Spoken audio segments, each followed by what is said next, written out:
A new study published in the Journal of Current Opinion in Psychology explains why the noble act of sacrifice may have hidden negative costs for both its giver and its receiver in a romantic relationship. According to the study, these costs may accumulate and cause bigger problems for the relationship in the future. It's certainly honorable to put aside one's own self-interest because of your partner or your relationship, explains psychologist Francesca Rietti. However, our research shows that there is a difficult aftermath for both the giver and the recipient.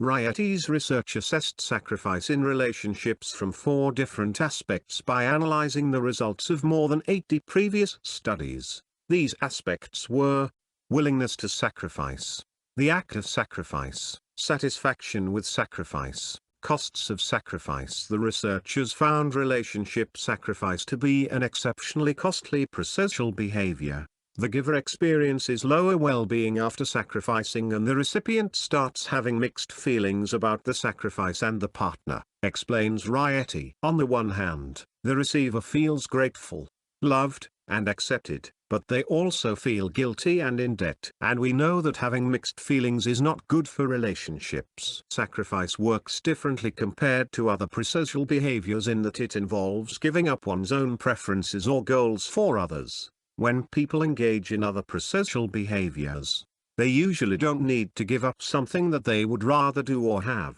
Sacrifice is costly because it requires one to give up their own preferences and goals, explains Rietti. Focusing on these costs appears to be especially detrimental for the giver's well-being and for the relationship. Another crucial finding of Rietti's study was that women were especially likely to experience lower well-being after having sacrificed. While the reasons for this tendency are still being studied, Rietti gives us this tentative explanation.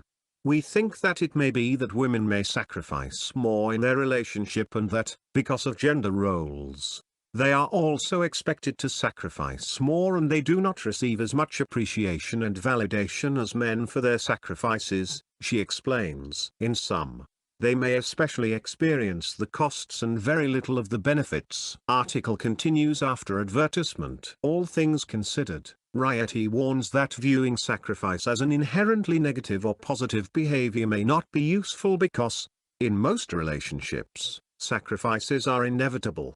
What one can change, however, is the way they appraise the nature and necessity of a sacrifice. If you are grappling with sacrifice in your own relationship, Rietti advises you to change what you focus on.